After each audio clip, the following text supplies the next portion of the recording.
Quiero agradecer a la Fundación ILECO, a Dolores Cardona y a todo su equipo por estar acá. Muchas gracias. Los dejo con la gente. Gracias por estar.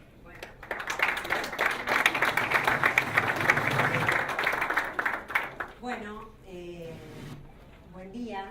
Muchas gracias a ustedes por invitarnos, a Iván, que no lo veo, a Juan, muchas gracias. La verdad que para nosotros es un honor porque más allá de que las neurociencias están como de moda y que todo el mundo habla de las neurociencias, que las neurociencias lleguen al deporte también está como de moda, pero todavía falta que se lo apropien. Y yo creo que el auditorio son en su mayoría profes y coach, así que, no sé, espero que les sirva. No vamos a hablar tanto, no lo puedo creer. Me pone un poco nerviosa ver caras conocidas, así que Fede, Mauro, Coqui. Bueno, la idea es que les mostremos un poquito cómo trabajamos, cómo trabaja nuestro equipo, cómo nos acercamos al deporte y vamos a terminar haciendo una práctica de mindfulness que no sé si hay muchos familiarizados con la práctica, pero que lo usamos en muchos deportistas y con muy buenos resultados, y así que para que lo intenten y vean un poquito a ver qué les pasa y cómo lo reciben. Nosotros trabajamos en INECO, somos un equipo que está formado por psicólogos, por un preparador físico que hoy no está acá y una nutricionista.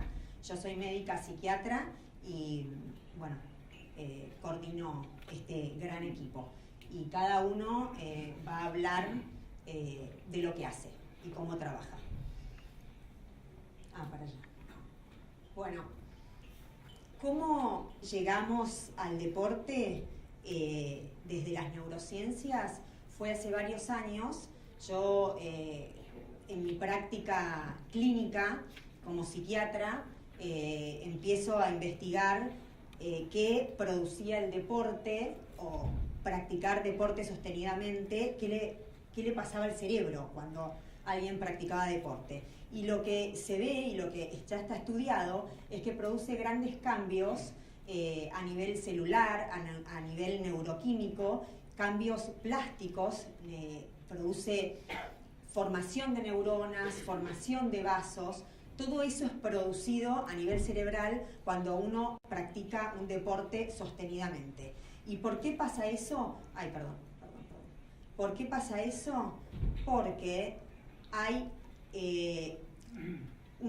unos cambios a nivel del cerebro producidos en su gran mayoría por aumento de determinadas sustancias, como por ejemplo el factor neurotrófico cerebral, que se vio que las personas que realizaban ejercicio tenían un 40% más de este factor que iba a producir en el cerebro cambios plásticos. Además de ver que, por ejemplo, acá tenemos aumento de serotonina, norepinefrina, bueno, son todos neurotransmisores químicos que impactan en las células cerebrales. Y ese impacto es tal que lo veíamos en las enfermedades psiquiátricas, por ejemplo, en depresión, por ejemplo, en ansiedad.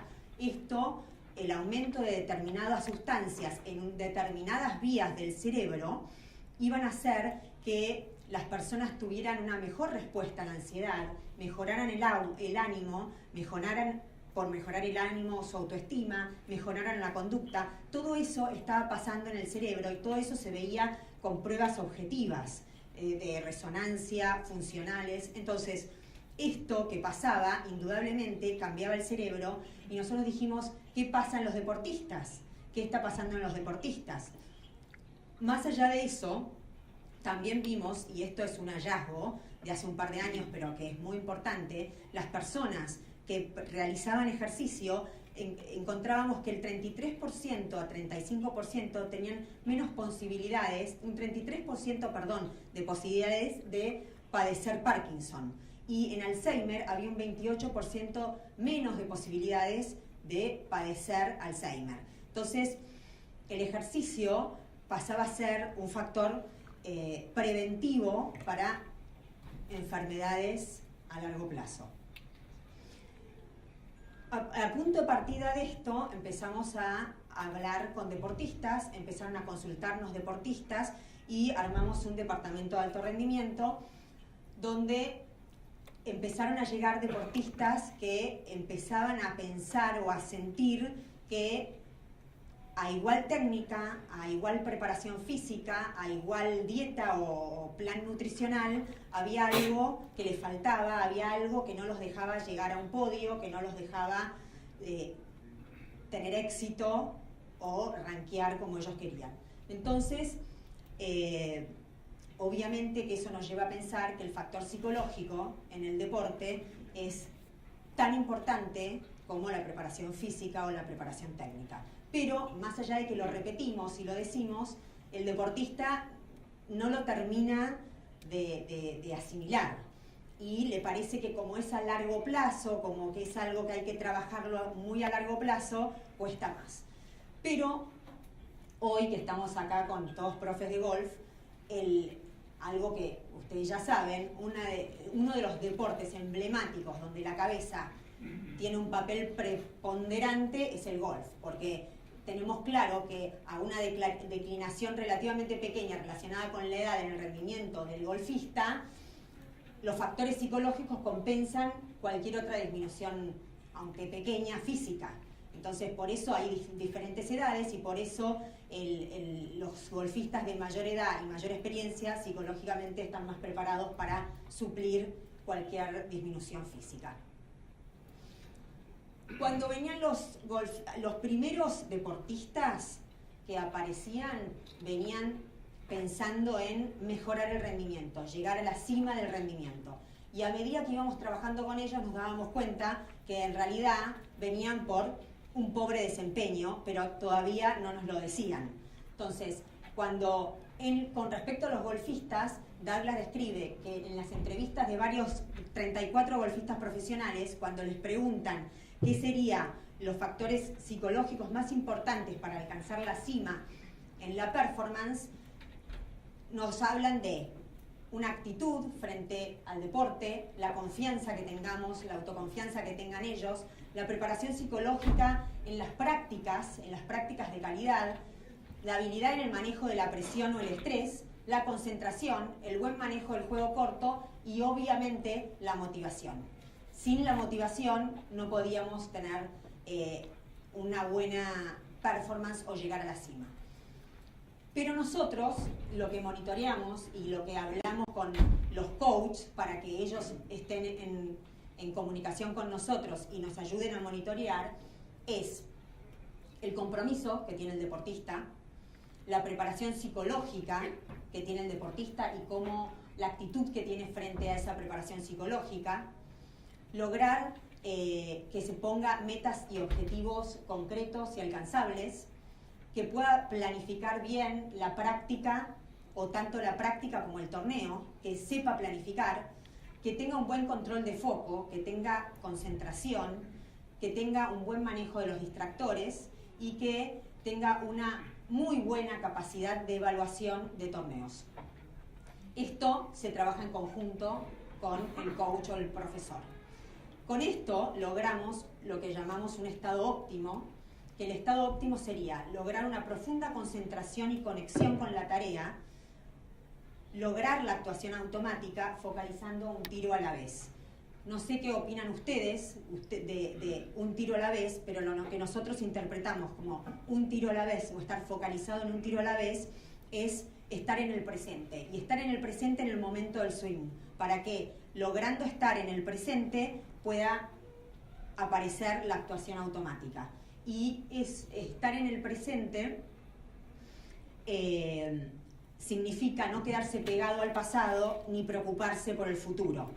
Y eso es lo que hay que entrenar y que muchas veces parte de ese entrenamiento lo hacemos con nuestra pata de mindfulness, que después les va a mostrar Martín Reynoso, o en la parte de psicoterapia de que hacen los chicos Lolínico, que ahora también les van a contar.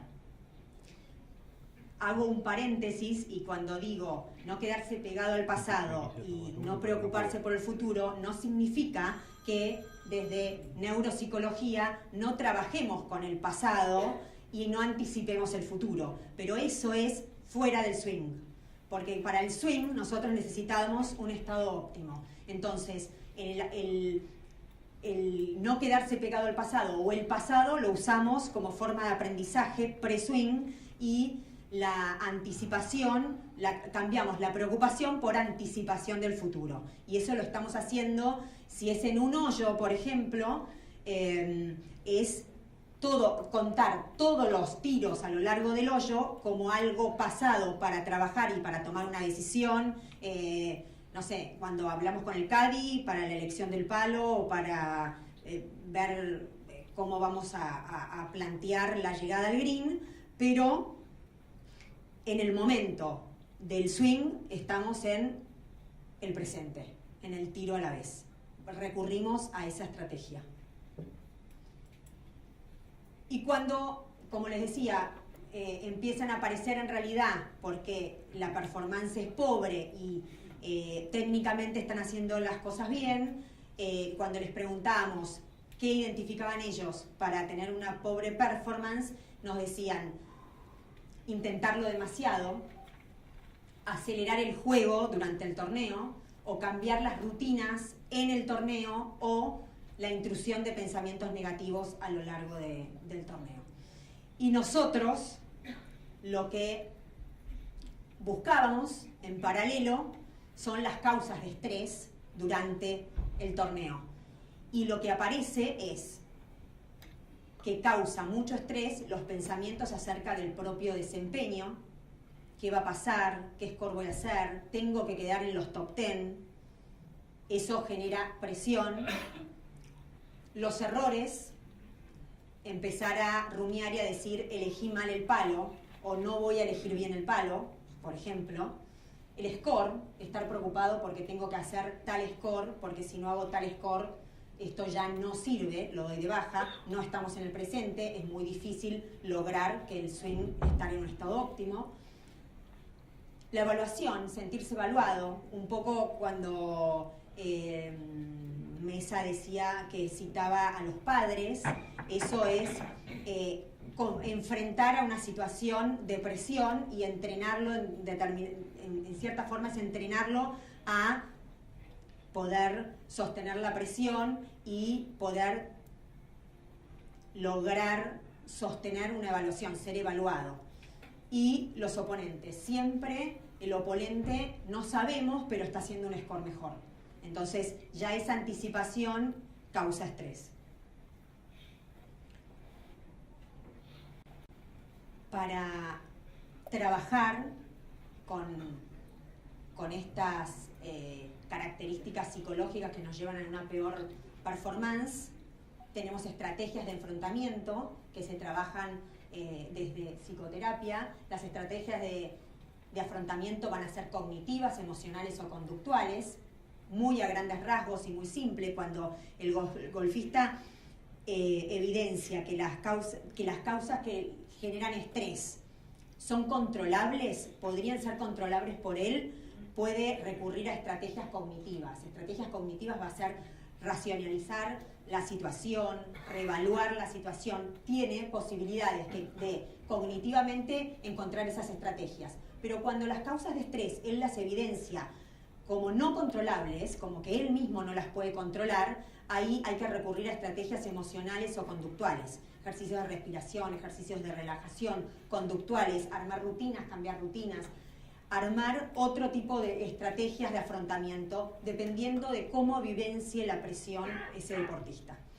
Pero bueno, no me voy a extender y me estoy extendiendo, me parece, porque los chicos van a hablar desde su lugar, desde el área de neuropsicología, desde el área de psicología, de neuropsicología y desde el área de mindfulness, para darles algunas estrategias un poco más puntuales y que van a ser más interesantes de lo que estoy diciendo yo. Así que los dejo ahora con Mariana. Mariana es neuropsicóloga, trabaja con nosotros y trabaja cognitivamente con los deportistas. Así que, Marian.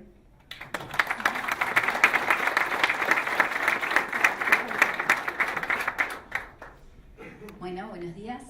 Yo soy Mariana Vicente, soy neuropsicóloga. Trabajo con el equipo de alto rendimiento en INECO. Y la idea de hoy es conversar un poco sobre las funciones cognitivas en el deporte, cómo impactan, ¿sí? De qué manera las podemos entrenar, conocer nuestras fortalezas y nuestras dificultades, y en pos de eso pensar algún programa para poder entrenarlas, ¿sí? Bien. En primer lugar, vamos a ver qué son las funciones cognitivas, ¿sí? Las funciones cognitivas son las funciones cerebrales superiores, tenemos varias, ¿sí? Entre ellas vamos a ver algunas de estas, no todas, pero tenemos la atención, las funciones ejecutivas, el tiempo de reacción, la capacidad de aprendizaje, que lo relacionamos mucho con la memoria, la cognición social y funciones visoespaciales. Bien, además de todas estas funciones cognitivas, como mencionó Dolores antes, la motivación es bastante importante en toda la práctica deportiva, ¿sí? Guarda relación con la actividad, ¿sí? Del circuito de recompensa cerebral. Entonces, es la capacidad de imaginar los beneficios que vamos a obtener frente a un logro de un objetivo, ¿sí? Pero para llegar a lograr un objetivo tenemos que planificar, tenemos que anticiparnos, tenemos que pensar en nuestros objetivos y nuestras metas. Y lo que produce es el impulso necesario para ponernos en acción, para llevar a cabo una acción o un movimiento y enfrentarnos a los desafíos que puedan presentarse. Bien, la motivación está muy relacionada con la atención y con el aprendizaje, ¿sí? Ya mencionamos que la motivación es lo que nos mueve a conseguir un objetivo, y una vez que estamos motivados para conseguir este objetivo vamos a prestar más atención y poner más atención en lo que queremos lograr, en lo que queremos hacer.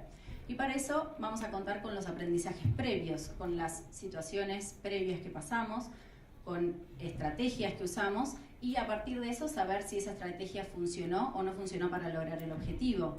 Pensar cuáles fueron las consecuencias, si tuvo consecuencias positivas o consecuencias negativas, ¿sí? Y es un circuito de retroalimentación. Cada vez que yo quiera lograr un objetivo, voy a prestar más atención y voy a valerme del aprendizaje de situaciones anteriores para poder llegar a cumplir ese objetivo o esa meta. Bien, vamos a hablar un poco sobre qué es la atención. La atención principalmente es focalizar y concentrarse, ¿sí? Es hacer foco en un estímulo específico, puede ser durante un periodo corto o durante un periodo más largo de tiempo, pero no solo es hacer foco en un estímulo, sino también que es importante descartar los estímulos que no me sirven para ese momento, o sea que son los distractores. Tenemos que inhibir esos distractores. Entonces, lo más importante de la atención es hacer foco en lo que quiero llevar a cabo, ¿sí? En el objetivo que quiero lograr, pero inhibir los distractores, que pueden ser internos, como pensamientos, lo que hablaba Dolores también del pasado, ¿sí? Para prestar atención en el objetivo voy a estar en el presente, y tengo que inhibir el pasado e inhibir también el futuro. Esto tiene que ver con los pensamientos, los distractores internos, ¿sí? O pensamientos. Y también vamos a tener distractores externos, que tienen que ver con todo lo que nos rodea en el momento. Puede ser el público, pueden ser ruidos, puede ser algo que veamos en el campo, ¿sí? Que no tiene que ver con nuestros distractores. Para eso tenemos que pensar diferentes estrategias, ¿sí? Antes, durante, pensar estrategias sobre los distintos distractores que pueden aparecer. Bien. Con respecto a las funciones ejecutivas o funciones del lóbulo frontal, tenemos varias de ellas que están presentes en toda la práctica deportiva. Tenemos la toma de decisiones, el control inhibitorio, la planificación y organización, que habló Dolores, la resolución de problemas, que está muy relacionada con la flexibilidad cognitiva, y la memoria de trabajo. En un primer momento podemos hablar del control inhibitorio, que es la capacidad de inhibir o controlar respuestas automáticas impulsivas y tratar de pensar una respuesta mediatizada por la atención y por el razonamiento, ¿sí? Entonces tenemos que parar y pensar la mejor respuesta a la situación que está pasando en este momento, ¿sí? Entonces, tenemos dos tipos de control inhibitorio, uno que tiene que ver con las interferencias, ¿sí? A nivel motor o conductual, o las que son de carácter atencional, que es la que mencionamos recién, inhibir los distractores, ¿sí? Y también la que se relaciona con el nivel motor, tiene que ver con las actitudes impulsivas, ¿sí? Frenar una respuesta automática, motora, para poder dar una respuesta más adecuada a ese momento. Por otro lado tenemos la planificación y la organización, ¿sí? Para planificar vamos a tener que respetar una serie de pasos y esos pasos nos van a llevar a lograr nuestro objetivo, a cumplir nuestra meta, ¿sí? Es la capacidad de fijar metas y prioridades a la hora de realizar una tarea. Vamos a pensar un proyecto, ustedes tienen que pensar las distintas situaciones que pueden pasar durante la práctica deportiva, entonces la idea es que antes puedan planificar y organizar qué es lo que va a suceder. Por otro lado, tenemos la flexibilidad cognitiva, que es la capacidad para adaptarse frente a cambios o situaciones novedosas de manera eficiente, ¿sí? Entonces, tratar de buscar una solución a un problema que se nos presenta en el momento. Para esto vamos a necesitar de la creatividad, seguramente, ¿sí? Entonces, cuando se nos presenta una situación novedosa, nosotros habíamos anticipado y planificado, ¿sí? La situación, aparece un obstáculo, entonces es la capacidad que tenemos de cambiar esa planificación que habíamos hecho para poder solucionar un problema específico que se presenta en ese momento. Bien, y esto tiene que ver con la toma de decisiones. Nosotros estamos tomando decisiones todo el tiempo, volvemos a la planificación y la anticipación, seguramente nos anticipamos a las decisiones que tenemos que tomar, pero hay veces que tenemos que tomar decisiones a último momento, entonces acá ocurre que tenemos que sopesar todas las causas y las consecuencias y pensar cuál es la mejor decisión para ese momento. Bien. Por otro lado tenemos la capacidad de aprendizaje, que la relacionamos con la memoria, ¿sí? Es la capacidad de incorporar nuevos conocimientos y de incorporarlos con la información aprendida anteriormente. Entonces, en el deporte esta capacidad es fundamental para incorporar las indicaciones del coach, ¿sí? Aprender de los errores y aprender nuevas técnicas. Entonces, adquirir nueva información a la información que ya tengo y me va a permitir ir solucionando nuevas situaciones. Me va a aportar información para la resolución de problemas y para la toma de decisiones. Y como sabemos, también tenemos el aprendizaje procedural, que son los conocimientos difíciles de comunicar de manera explícita, verbal, ¿sí? Son los que realizamos más o menos de manera automática. Por ejemplo, acá es muy difícil que, si yo le pregunto a ustedes cómo hacer un swing, me lo puedan explicar verbalmente. Es más fácil explicarlo con los movimientos. Tiene que ver con esta memoria del cuerpo que tiene de los movimientos, la memoria motriz. Y otro de los temas muy importantes son las habilidades visoespaciales, ¿sí? Son las funciones implicadas en distinguir la posición relativa de los objetos, ¿sí? Todo lo que tiene que ver con la posición de un objeto, si está arriba, abajo, la derecha, izquierda, en relación a uno mismo, ¿sí? Entonces están presentes en casi todos los deportes, ¿sí? Y las tenemos que tener en cuenta para poder calcular la distancia, la profundidad, situar objetos que hay a nuestro alrededor. Nos permiten calcular la distancia o el espacio. Bien. Y por último les presento de qué manera trabajamos con la neuropsicología desde el Departamento de Alto Rendimiento. Lo que hacemos cuando llega un deportista, primero hacemos una evaluación neuropsicológica para conocer el perfil neuropsicológico, incluyendo también una evaluación física, cognitiva, visual, para a partir de ahí distinguir cuáles son las fortalezas y cuáles son las dificultades. La adaptación del mensaje del cuerpo técnico o del coach, ¿sí? Muchas veces pasa que es difícil la transmisión del mensaje y no estamos seguros si el deportista comprende lo que el coach le quiere decir. Según el perfil cognitivo podemos lograr una mejor eficacia, pensar estrategias o de qué manera se puede adaptar el mensaje. También adaptamos el entrenamiento físico según los perfiles cognitivos y teniendo en cuenta de las demandas fisiológicas, la función, la posición o la práctica deportiva. Y realizamos un seguimiento individual de los deportistas para potenciar su desarrollo tanto deportivo como personal.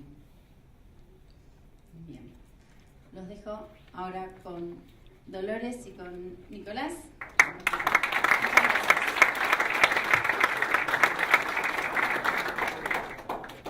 ¿Cómo andan? ¿Todo bien?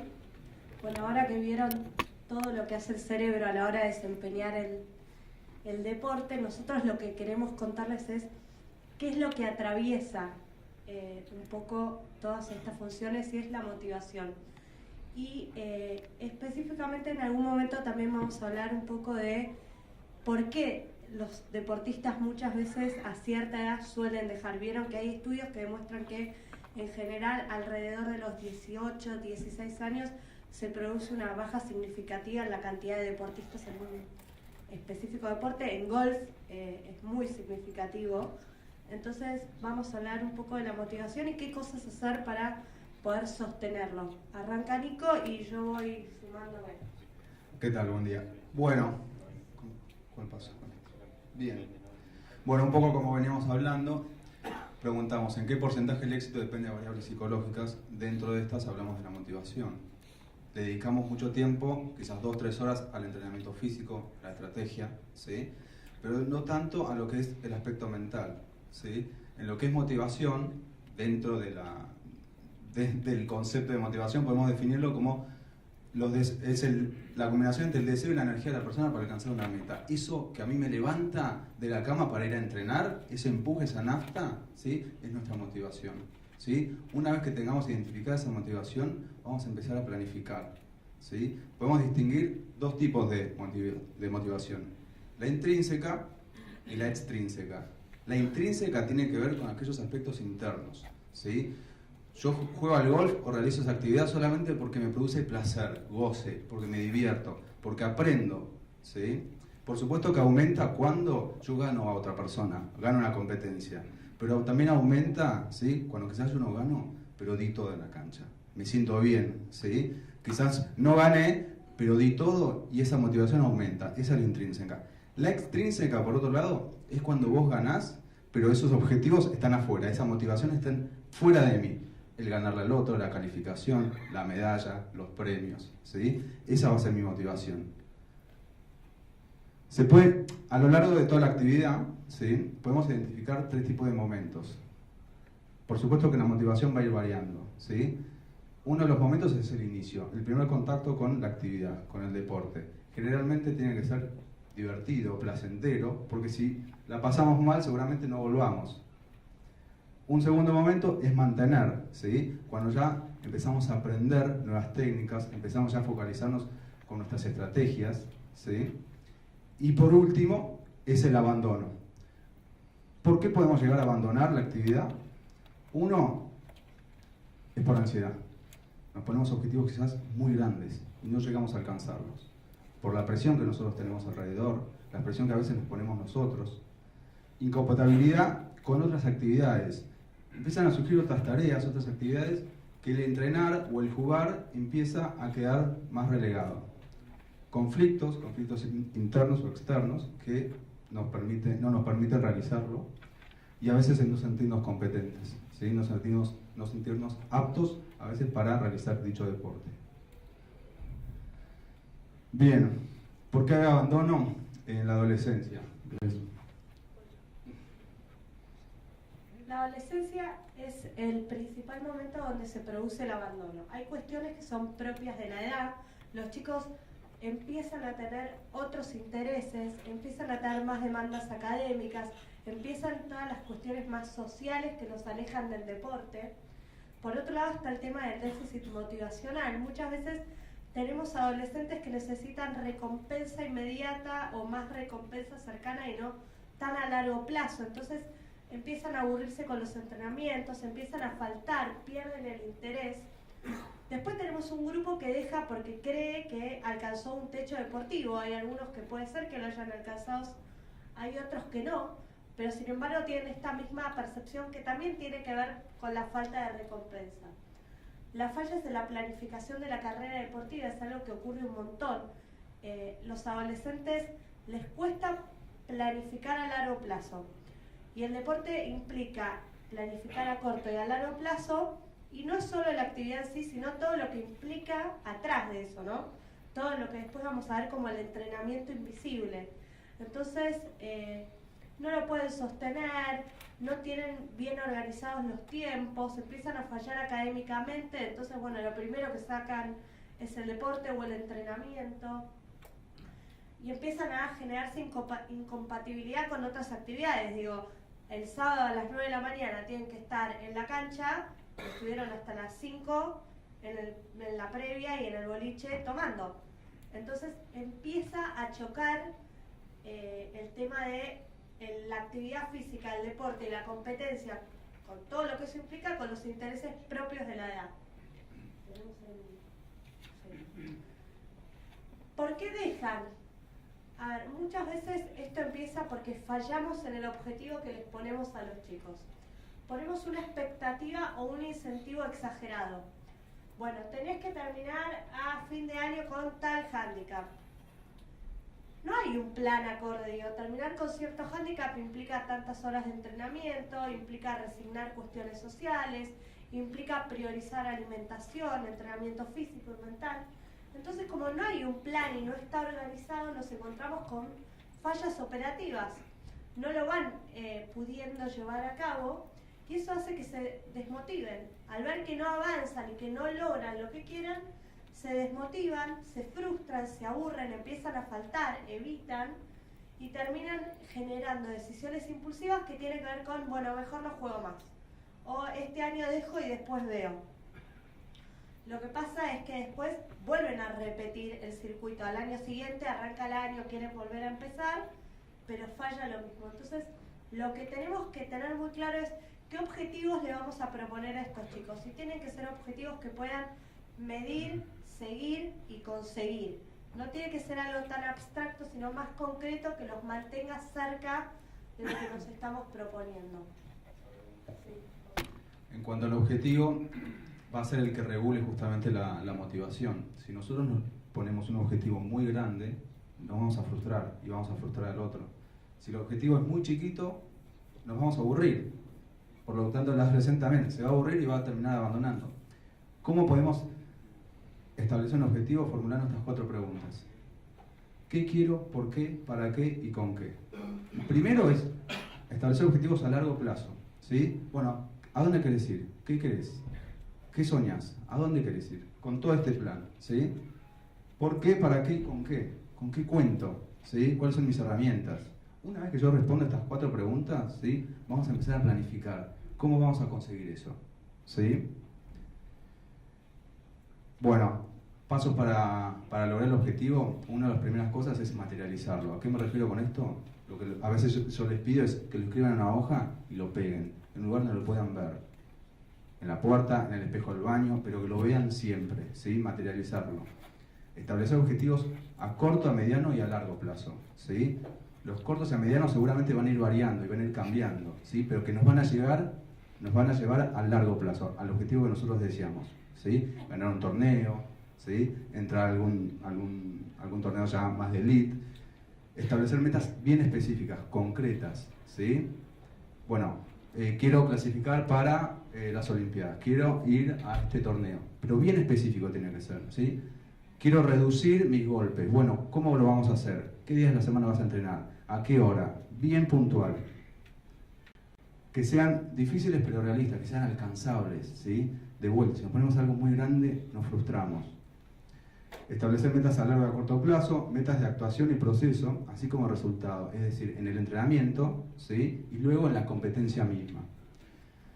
Alentar el compromiso de la persona con su, es decir, lo vamos a alentar, los vamos a tener que felicitar también, ¿sí? Por más que sean chiquitos los cambios, no importa, ¿sí? A veces son como más exigentes, ¿sí? Entonces no avancé, se frustra a veces demasiado, hay poca tolerancia a la frustración, pero ese pequeño paso de práctica hay que celebrarlo. Brindar evaluación y retroalimentación sobre la meta y registrar, es decir, llevar un registro. Bueno, practicar el green, sí. ¿Cuántos golpes? ¿Sí? ¿Cuántos días a la semana? Llevar un registro de eso. ¿Y cómo hacer una observación? Cuando llevamos el registro, también es lo importante, es darle perspectiva al deportista. No, fui y tiré 1000 veces y fallé un montón. Bueno, ¿cuántas veces practicaste? ¿Cuántas invocaste? ¿Cuántas erraste? O sea, ¿cuánta práctica falta acá? Porque está esto de no, practiqué un montón, pero cuando empezás a hilar filo, bien finito, un montón es 1 hora, un rato. Eso no es un montón. Entonces lo que ayuda es a que ellos puedan ver cómo al aumentar la práctica mejora el desempeño. Si vos tenés el registro y ves, mira, acá subiste la cantidad de horas y mejoró tu performance, retroalimentás positivamente la autoestima del deportista. Si no queda como en una nebulosa en la cual no practiqué pero no obtuve resultado. Y muchas veces lo que pasa es que la práctica no está planificada. Exacto. Una vez que eso se hace, vamos a este segundo punto, es decir, si pasás por buscar un entorno, por ejemplo, un entorno de, a veces cuesta ir a entrenar, a veces cuesta salir, entonces buscar un entorno amigable, familiar, acompañar, ¿sí? Podemos nosotros como psicólogos a veces acompañamos a los chicos, a los deportistas en el entrenamiento mismo, ¿sí? Si pasás por un mal momento, pedir ayuda a un experto que conozca estas cosas. Bueno, fallé, practiqué pero me fue mal. Bueno, ¿te hace ruido? Consultalo, hablalo, buscá gente que haya pasado por la misma situación. Una vez que la motivación incrementa el compromiso. Cuando estamos motivados, ¿qué hacemos? Queremos volver, queremos continuar, seguir haciendo, seguir perfeccionándonos. Hay que tener cuidado justamente con controlar esto. A ver, la sobremotivación no es buena tampoco, ¿sí? El ir de vuelta, ir a un extremo tampoco. También es importante la regulación, el descanso, ¿sí? Y otra cosa que es importante es evitar compararse con los demás. Nosotros nos comparamos con nosotros mismos, con ayer. Si nos comparamos con ayer y vamos evolucionando y vamos mejorando, vamos bien, ¿sí? Si nos comparamos con el de al lado, fuimos. Una de las técnicas que a veces utilizamos es esto, marcar un calendario, poner los objetivos, por más chiquitos que sean, ir marcándolos con una cruz, ¿sí? Esa cruz que vamos marcando, nuestro objetivo va a ser no cortarla. Ahí está dentro la planificación, la parte del compromiso con el nutricionista, el gimnasio, el descanso, el entrenamiento. Lo importante es no cortar esa cruz. Vamos a hablar ahora de lo que es el entrenamiento invisible. Bueno, el entrenamiento invisible tiene que ver con lo que está fuera del entrenamiento físico, ¿sí? Si yo entreno, voy a practicar, pero vuelvo a mi casa y me estreso, no descanso bien, trabajo hasta tarde, me levanto y no duermo bien, todo el entrenamiento físico es perjudicado, ¿sí? Cuando uno entrena físicamente, por supuesto hay un desgaste y baja, pero con este entrenamiento invisible vuelve a subir, ¿sí? Entonces vamos a ir compensando. Esto es lo que nos diferencia, ¿sí? Quizás de un amateur a un profesional. El cuidado con el nutricionista es muy importante, el entrenamiento mental, el descanso y los cuidados personales. Hago un paréntesis acá. Los maratonistas se sacan las zapatillas, ¿sí? Directamente en la cama. ¿Por qué? Porque a todos nos hemos dado a lo mejor un golpe con algún mueble, ¿sí? En el dedo chiquito. Bueno, esos son los cuidados personales, ¿sí? El tener cuidado el día anterior a una competencia. Bueno, algunas técnicas, ¿sí? Las rutinas de preactuación. Hay ciertas rutinas, ciertos hábitos que tienen determinados deportistas, determinados golfistas, ¿sí? Algunos son más sociables, les gusta ir charlando, otros no, otros son más reservados, ¿sí? Esas rutinas, por supuesto, las vamos a ir descubriendo a lo largo del entrenamiento. Las autoverbalizaciones, ¿qué quiere decir? Son palabras claves que tienen que ver con el corte, que tienen que ver cuando una situación no nos está yendo bien, tener una palabra clave que nos permita cortar con esa situación. A veces nuestra mente va a ir al pasado y al futuro, y me quedo en un error que cometí en la situación anterior, ¿sí? Y no puedo salir de esa situación. Golpeé mal, ¿por qué salí así? La verdad que me salió mal esto, y me quedo ahí. O a veces va al futuro. Uy, acá no voy a ir bien, seguramente voy a perder. Entonces lo más difícil de esto es justamente traer la mente al hoy, al presente, ¿sí? Estas palabras claves las podemos, las establecemos juntos, ¿sí? Puede ser listo, está bien, basta, corten, ¿sí? Pero lo que queremos hacer es poner un punto final a esa situación. La parada de pensamiento también tiene que ver con esto, ¿sí? Tratar de tomar esa situación, esa experiencia mala y dar la vuelta. Y la verdad que salí muy mal, la verdad que di demasiados golpes, ¿sí? Bueno, espera, ¿qué pasó? Y la verdad no me quedé bien, me apuré, la verdad que se me fue la cabeza, tuve mucha ansiedad y no me preparé. Bueno, para la próxima tengo que hacer esto. Eso tiene que ver con la parada de pensamiento. La visualización, que tiene que ver con imaginar la situación de lo que vamos a hacer, pero toda, completa, desde me levanto, agarro el fierro, ¿sí? Me imagino el viento, me imagino el olor del pasto, me imagino el movimiento que voy a hacer. Esto igual ahora lo vamos a ver un poco más. Y la rejilla de concentración, que tiene que ver, es una rejilla que utilizamos a veces, son varios números distribuidos, ¿sí? En donde nosotros le ponemos un tiempo y tienen que ir tachando esos números que están desordenados. Eso sirve justamente para trabajar lo que es la concentración y la atención y algo que decía Mariana, la focalización. En conclusión, ¿querés agregar algo más? ¿No? La motivación está relacionada justamente con los objetivos, ¿sí? Recuerden estos objetivos concretos, ni muy grandes ni muy chicos, pero que nos exijan algo. Debemos saber hacia dónde vamos, ¿sí? Que esos objetivos sean realistas y en constante práctica. Bueno, muchas gracias. Vamos a pasar a con...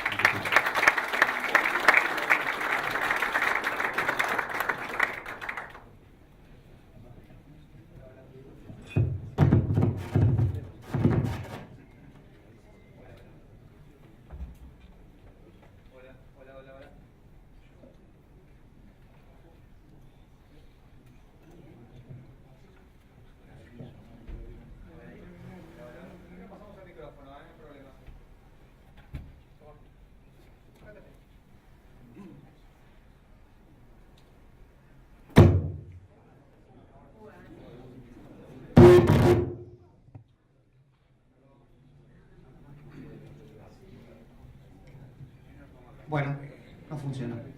A veces pasa, ¿no?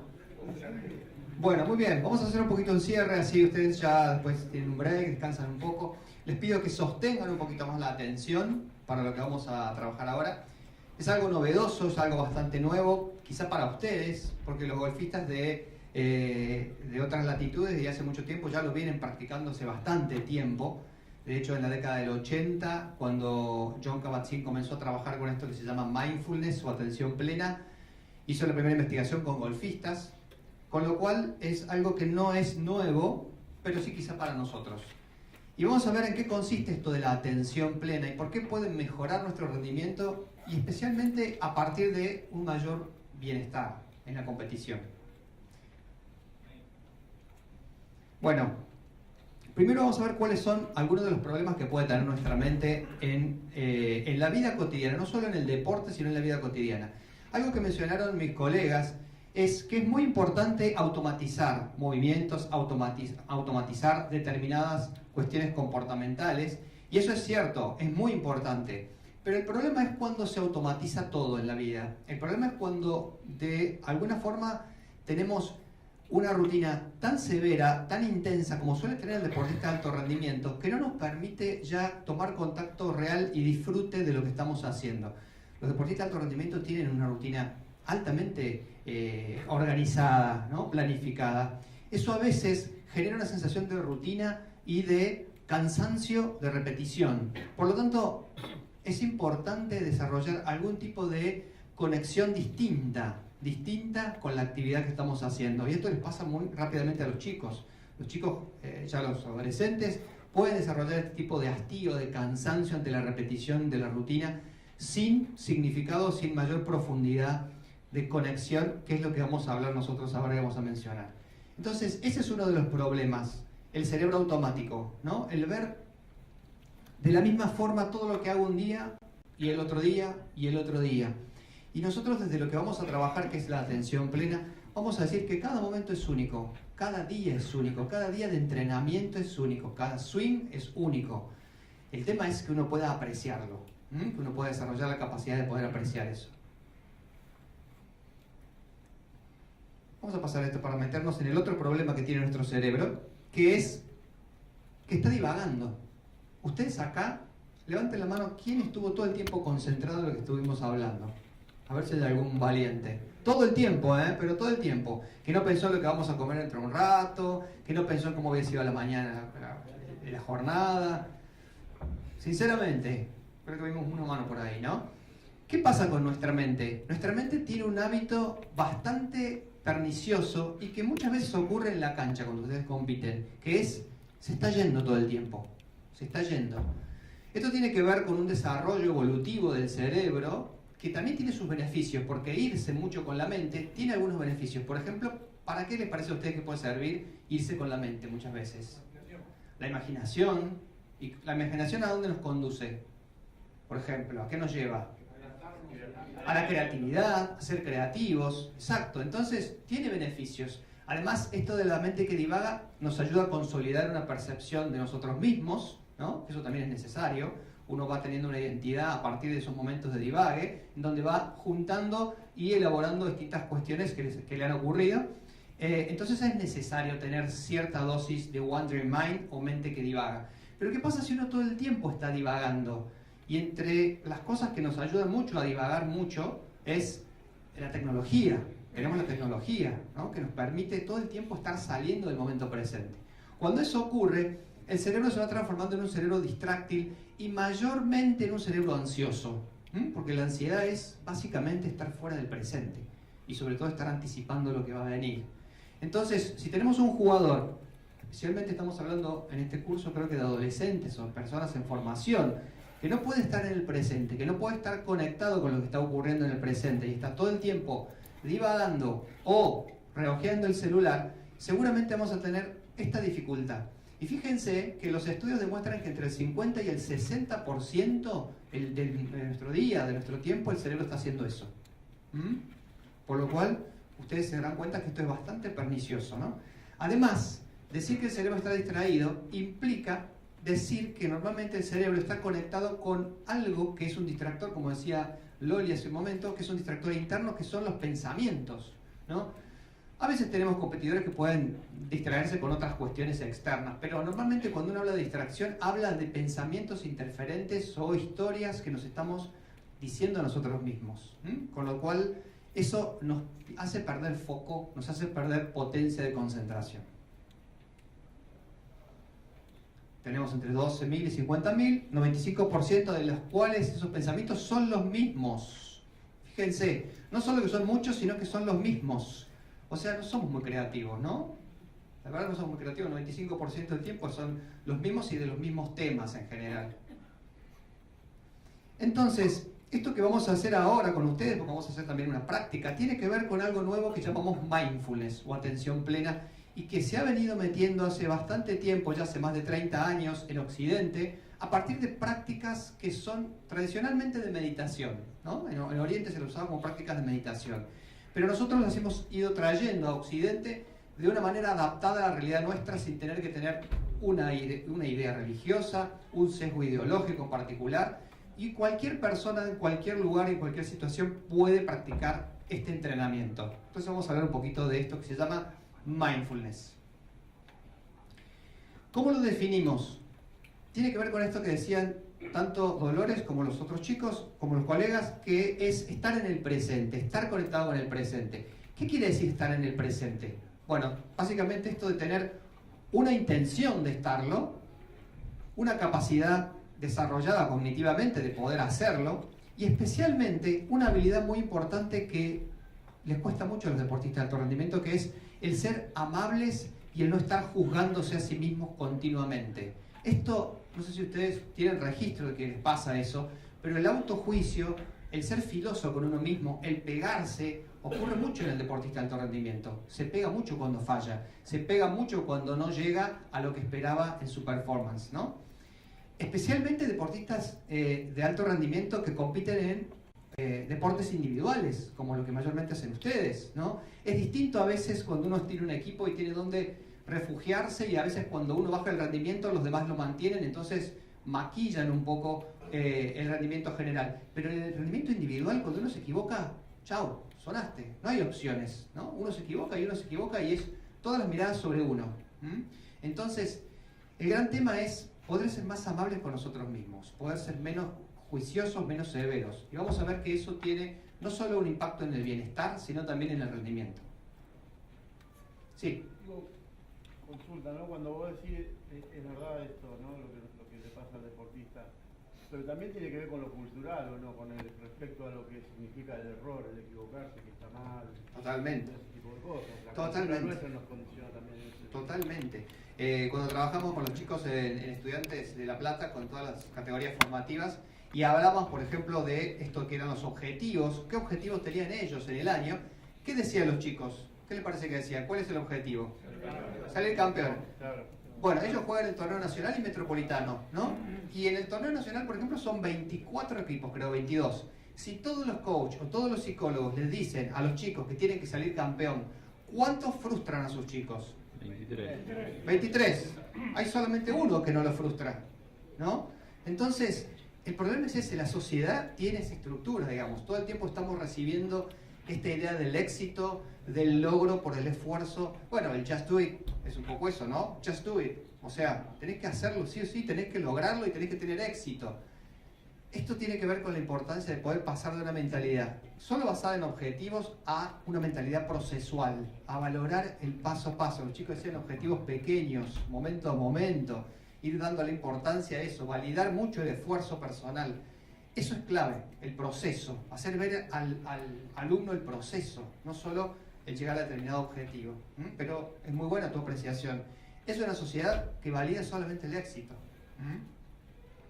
Bien, este es un modelo del mindfulness, de esto de la atención plena, que lo desarrolla una colega que estuvo en INECO hace poquito en nuestro instituto, que se llama Shona Shapiro, y ella dice que son 3 los componentes que tiene. Uno, esto que llamamos la intención, que se complementa con el objetivo, en el sentido de que la intención es más procesual, lo que es la atención, que es el entrenamiento en las capacidades atencionales, que ya vamos a ver si tenemos tiempo de qué se trata, y lo que llamamos la actitud, que es ser curiosos, ser despiertos, estar conectados con lo que está ocurriendo de una manera profunda, bien en el contexto en el cual uno se encuentra, y son los tres aspectos que hacen al mindfulness.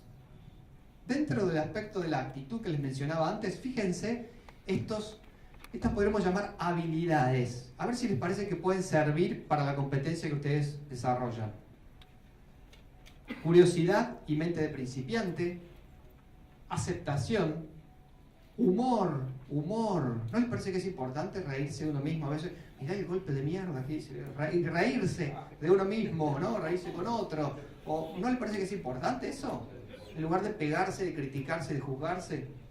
Paciencia. Ustedes están en un deporte que implica paciencia, ¿no?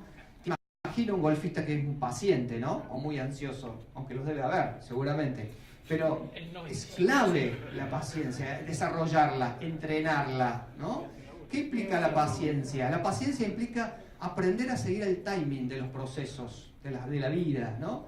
El timing de las cosas que están ocurriendo. Se levantó más viento. Bueno, a ver, ¿cómo es moverme con más viento? ¿Cómo es moverme con un tipo que está fanfarroneando porque tiró un muy buen golpe recién y está delante mío y lo estoy mirando todo el tiempo? ¿Cómo desarrollo yo la paciencia a trabajar con estos condicionantes?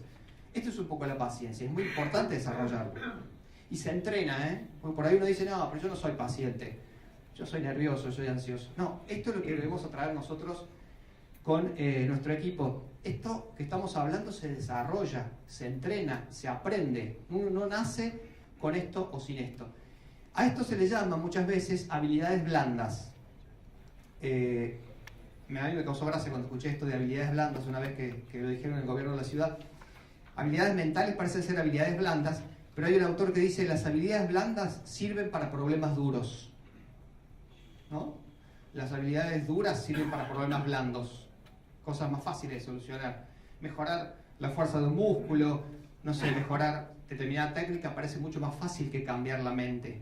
Entonces las habilidades blandas sirven para problemas duros. Y el problema duro acá es cómo hacer que la mente funcione de la manera más adecuada para lo que yo estoy haciendo. Bueno, como decíamos, este es un entrenamiento, el mindfulness, dentro de lo que hace nuestro equipo.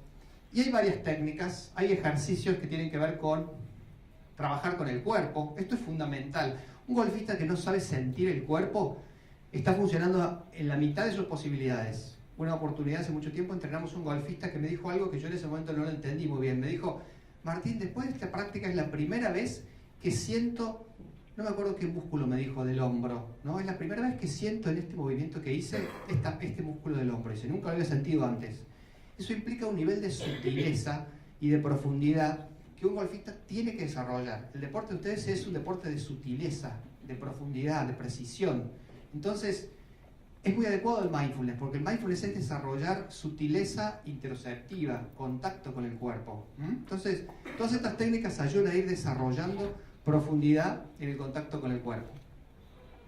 Bueno, hay ejercicios de flexibilidad, normalmente es muy bueno hacer stretching, hacer movimientos de flexibilidad, llevan a una conciencia corporal importante. Y hay ejercicios, algunos nosotros los adaptamos, sobre todo con los chicos, como el de meditación sentada. Ustedes conocerán más este tipo de ejercicios cuando uno habla de meditación, pero nosotros los adaptamos mucho, hacemos prácticas sentadas, como vamos a hacer ahora con ustedes una. Tratamos de que sean lo más adaptadas posibles, pero ayudan mucho a disminuir la ansiedad, a desarrollar foco y concentración. Son prácticas muy convenientes. Y después, también algo muy importante es practicar esto de la atención plena, esto de estar conectado en el momento presente con los sentidos, disminuyendo el ruido de la mente, en cosas cotidianas. Díganme ustedes, cuando ustedes se bañan, cuando ustedes se duchan, ¿toman conciencia como estos chicos del momento que están teniendo? ¿O están pensando en lo que tienen que hacer en el día, por ejemplo, cuando uno se ducha?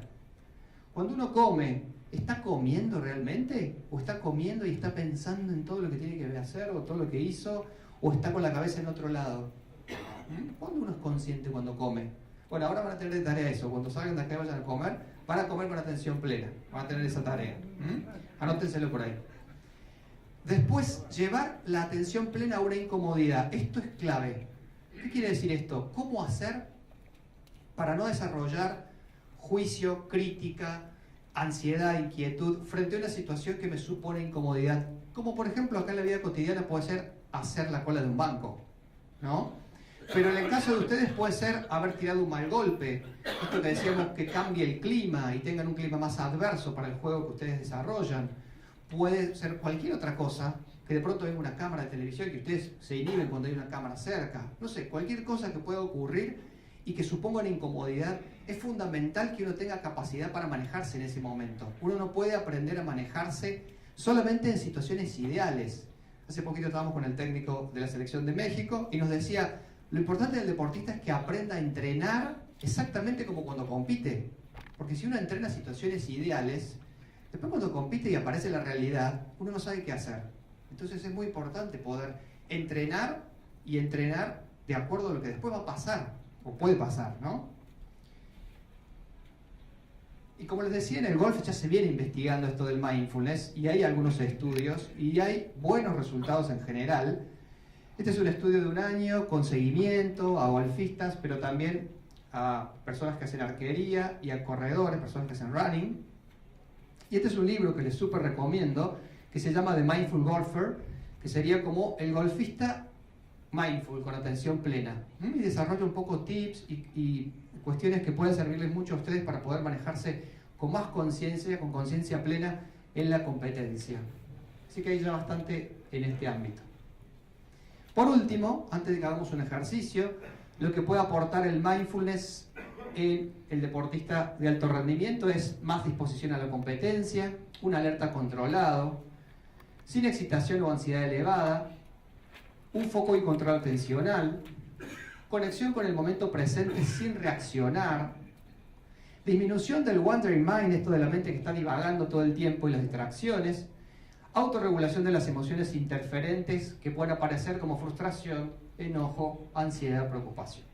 Bien, vamos a hacer una práctica cortita, ¿se animan? ¿Sí? Les voy a pedir entonces que dejen un poquito de lado lo que tengan en las manos, lo acomoden o en el piso o al costado, se pongan en una posición erguida, con la espalda bien apoyada, pero bien derechita, una buena postura,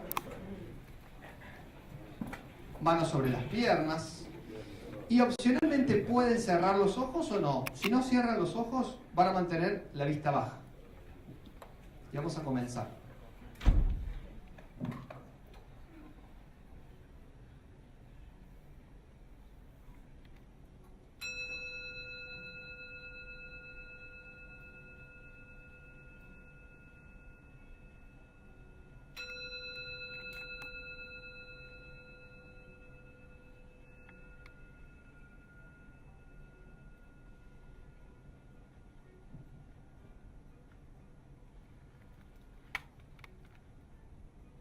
Tomamos un momento para sentirnos.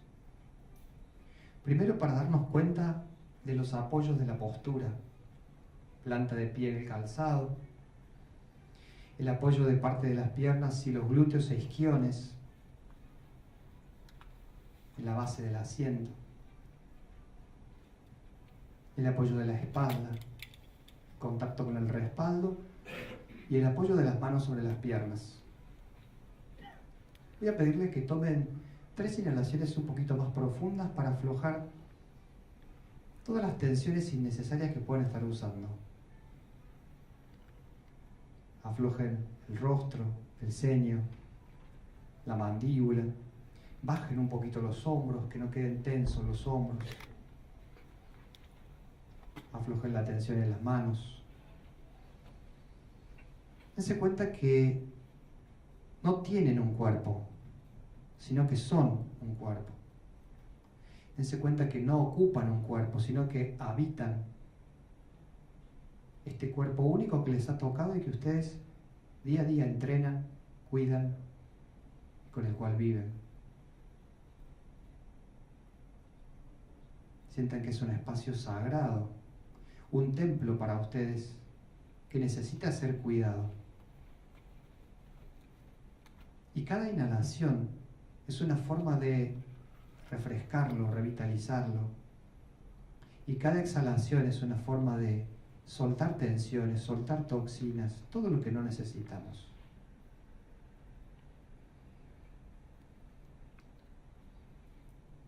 ¿Cómo me siento en este momento? ¿Puedo darme cuenta si estoy ansioso, fastidioso, cansado, expectante, preocupado? ¿Cómo me siento en este momento?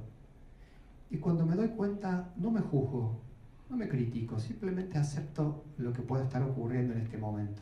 Pero el awareness, el darme cuenta de qué estoy sintiendo, es clave. ¿Qué pensamientos llegan a mi mente? ¿Pensamientos más de pasado? ¿Pensamientos más de futuro? Intento darme cuenta y tratar de volver al presente a través de la respiración. La respiración es un ancla que nos trae al momento presente.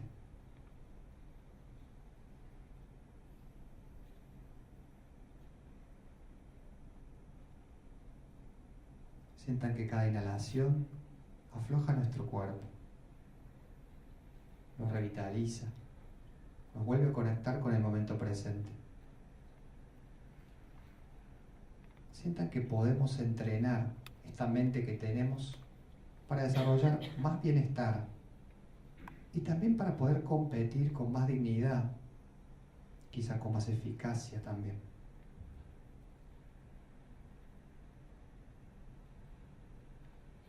Cuando estén listos van a dejar caer suavemente la cabeza hacia un costado, permitiendo que la oreja se acerque al hombro del mismo lado, despacio, suavemente, sin empujar.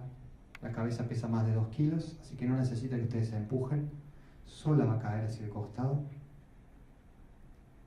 Luego vamos a bajar la cabeza permitiendo que el mentón se acerque al esternón. Van a sentir que se cierra suavemente la garganta. Luego vamos despacio hacia el otro lado, la otra oreja hacia el otro hombro.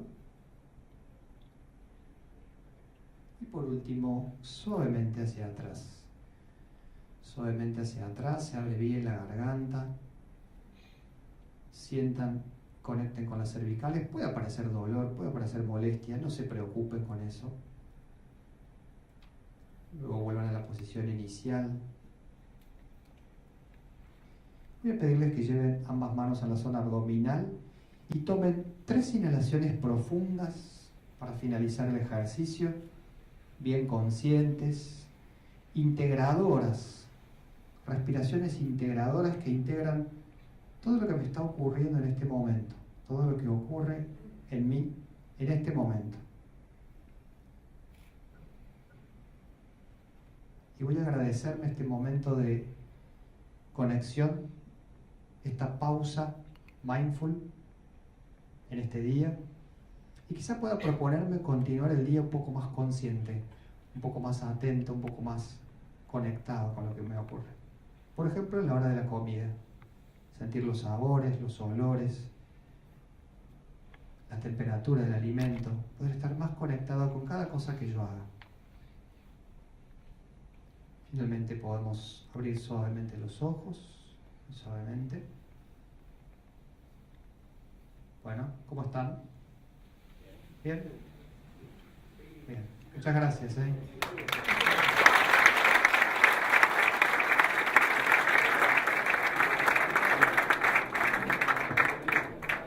No sé si tenemos tiempo para alguna pregunta o algo, o ya estamos para el equipo. Bueno, espero que les haya gustado y que se sientan bien. Nosotros estos pequeños ejercicios los usamos entre paciente y paciente cuando hacemos clínica y la verdad es que refresca, como el cerebro es como que trabaja un poquito menos y se carga para seguir. Así que puede ser que ustedes sientan un poco eso ahora, como que están más despiertos, están más frescos. Estamos para las preguntas que quieran y bueno, en un espacio muy cortito intentamos mostrarles un poquito de todo, así que supongo que debe ser bastante. ¿Sí? ¿Alguien quiere hacer alguna pregunta? Hemos visto ahora que los jugadores en el PGA Tour están ejercitando la neuroplasticidad con la electroestimulación. ¿Ustedes han trabajado con eso? No estamos haciendo electroestimulación, pero sí, sabemos que existe. Sí hay hay investigación sobre neurofeedback para estrategias de juego, pero no lo estamos haciendo. Quería saber qué tanto afecta la nutrición de nosotros en la ronda o en el día de práctica para poder activar la función cognitiva en el momento de la práctica. Sí, bueno, acá no está nuestra nutricionista, que es la que te respondería, pero es fundamental la nutrición para el funcionamiento del cerebro, precompetencia y poscompetencia para regeneración. Así que eso después, si querés, déjame tu mail y te mando toda la información, ¿sí? Que te manda la nutricionista, pero a ustedes sobre todo pensar en un buen plan nutricional es clave. O sea, inhibe una mala nutrición, inhibe Sí. la posibilidad de usar esa parte. No es que inhibe una mala nutrición, pero sí una mala nutrición te va a llevar a que tu desempeño no sea el óptimo. Desde ya. ¿Es recomendable antes del juego, durante el juego o al finalizar? Muy buena pregunta. El mindfulness nosotros lo enseñamos como un entrenamiento para, digamos, fuera del ámbito de la competencia, para después ir llevando herramientas a la competencia. Sobre todo esto de las pausas, los momentos de conexión con lo que me está ocurriendo, las interferencias que puedan aparecer. Uno puede utilizarlo fuera, por supuesto, como un entrenamiento, eso es lo recomendable, y luego llevar algunos tips o algunas pausas del mindfulness en la competencia, ¿no? Lo que también es cierto es que hay que tener mucho cuidado con el uso del mindfulness en deportes, no sé exactamente en ustedes cómo será, pero en deportes más competitivos, de más intensidad, antes de competir, inmediatamente antes, no es bueno hacer mindfulness porque produce una sensación de relajación y disminución del tono muscular que quizá puede ser contraproducente para el competidor, ¿no? Ahora nosotros estamos por empezar a entrenar a la selección de karate que va a ingresar por primera vez en una olimpiada, en Tokio 2020, y por ejemplo vamos a trabajar, pero yo no puedo enseñarles a ellos que 5 minutos antes de competir y de pelearse con un grandote esté haciendo mindfulness porque le van a llenar la cara de dedos, como se, ¿no? Entonces es conveniente tener cuidado con esas cosas. De todas formas, cuando uno aprende a desarrollar mucho la técnica del mindfulness, ya eso no produce ese efecto de sedación o relajación inmediatamente antes de la competición, ¿no? Depende mucho del nivel de práctica también. No sé si te respondí. ¿Tienen alguna técnica de tipo de respiraciones para este tipo de meditación? ¿Alguna respiración en especial, un ritmo? Nosotros no trabajamos con el cambio de la respiración como hacen otras prácticas a veces meditativas que te hacen, por ejemplo, que te inducen a algún tipo de hiperventilación, algún otro cambio respiratorio. Lo nuestro es tomar conciencia del ritmo respiratorio y a veces en los momentos de ansiedad o de dificultad de manejo de la mente o de desregulación emocional, podemos utilizar alguna técnica de respiración más diafragmática, pero nuestro trabajo no es en hacer algún tipo de respiración en particular, es más en tomar conciencia de lo que me está ocurriendo y poder activar estos recursos que tienen que ver con la respuesta de relajación, que cuando está entrenada surge con algunas respiraciones. La persona que está entrenada en mindfulness hace algunas respiraciones cuando se siente fuera de foco y rápidamente se va como volviendo al eje, ¿no? Pero hay que tener como cierto entrenamiento. Nunca es menos de 8 semanas en el caso nuestro. Nunca es menos de 8 semanas y el entrenamiento es diario, más o menos, o sea, sabemos hacer 1 o 2 sesiones por semana, pero después la persona tiene que seguir practicando con audios 30 minutos mínimamente y si puede diariamente durante 8 semanas. Ese es el entrenamiento, por eso es practicar, practicar, practicar. Bueno, ¿alguna pregunta más? Una última. Ya. Una pregunta en relación al mindfulness. Las técnicas que se conversan, ¿no? Bueno, hacen desarrollar una introspección y una conciencia interna del cuerpo, ¿no? Ahora, siendo los deportistas que de alguna manera, cuando tienen que entrar de nuevo en acción con lo que hacen, hay un punto de contacto con el mundo externo nuevamente, ¿no? Y como bien comentaste, en karate, la preparación que uno hace en un arte marcial a enfrentarse con un oponente puede ser diferente al proceso de contacto que puede hacer un golfista, Sí. volver a conectarse con la pelota, el objetivo que bien comentó aquí mi colega, ¿no?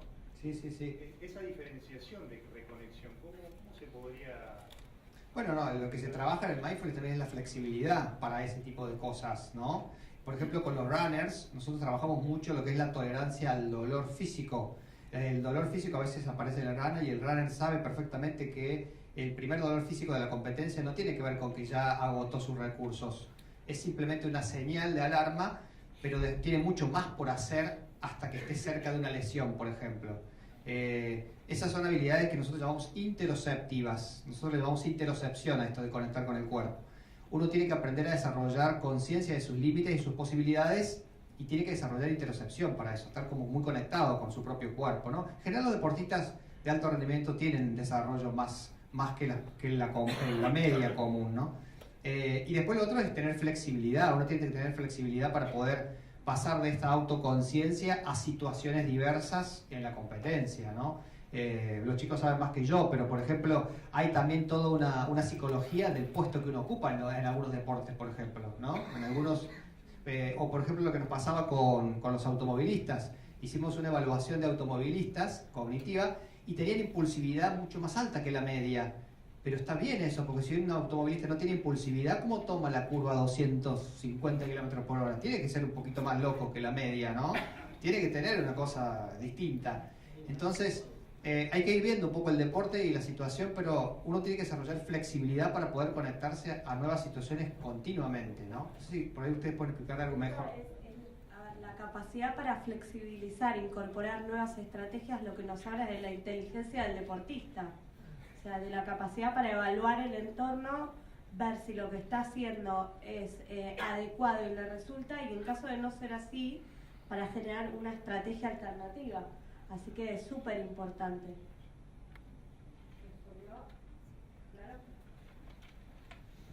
Perfecto. Bueno, Dolores, a vos, a todo el equipo, a la Fundación INECO, muchísimas gracias por estar aquí.